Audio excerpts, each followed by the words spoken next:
comes to inflation, I know everybody's been feeling the pinch when it comes to going to the grocery store, as well as putting gas in your car, and of course affordability for day-to-day items. We're not even talking about luxury items anymore. We're just talking about being able to afford what you need to get by. And Stats Canada has released their numbers as of yesterday, where May's number for inflation is now 7.7%. April's was 6.8%. It is a big jump, and this is the highest point since 1983. So the highest in about, we're talking about almost 40 years. When it comes to gas prices, it's been up for 48% in the past year, and this is very significant because it hurts. It almost hurts to top up your car, and now it's become normal to hit the $2 a liter mark in Canada, and sometimes even going above that mark. So now, what does it mean for Canadian when it comes to what the federal government's talking about? Well, Deputy Prime Minister Chrystia Freeland, who's also the Finance Minister, she has put out some items when it comes to affordability. Last week, she announced her affordability plan, which is about an $8.9 billion spending by the federal government in the rest of this year, in the next 6 months, in 2022. There has been some backlash when it comes to that, in terms of, is it really going to help when it comes to inflation, as the Bank of Canada is doing interest rate increases, and there's one expected for next month.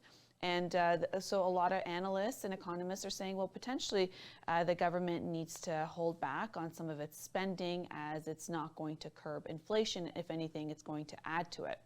But according to Stats Canada, with the report that was released, when it comes to prices of almost everything, but more specifically gasoline, is one of the major factors that's caused the inflation rate to hit the 7.7%.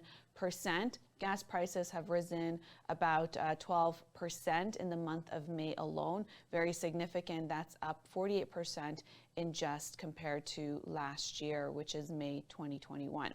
Food prices also another major factor. So two driving forces for increase in inflation is gas prices and food prices.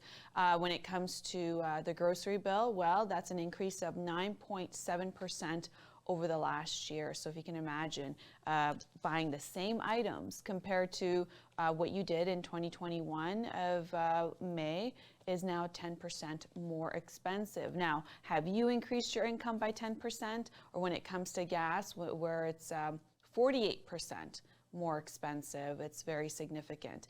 And when it comes to food categories, the cost of edible fats and oils have skyrocketed about 30%. This is the fastest increase in record history. Now, economists are saying that they were expecting inflation to increase, but not as significantly as it has, from the 6.8% in April to the 7.7% in May. It blew their expectations, that it is a 1.4% in the month of May alone. Just to give you an idea when it comes to how it's affecting different provinces in Canada, well, it goes from, in Saskatchewan, inflation rates at 7% and 11.1% in just Prince Edward's Island. So that's very significant. We're going to cover that in a Y Media special report when it comes to what this means and what economists are saying, and what is the Bank of Canada doing, and how is the government, the federal government, responding to it, and how all of this has contributed to the inflation rate.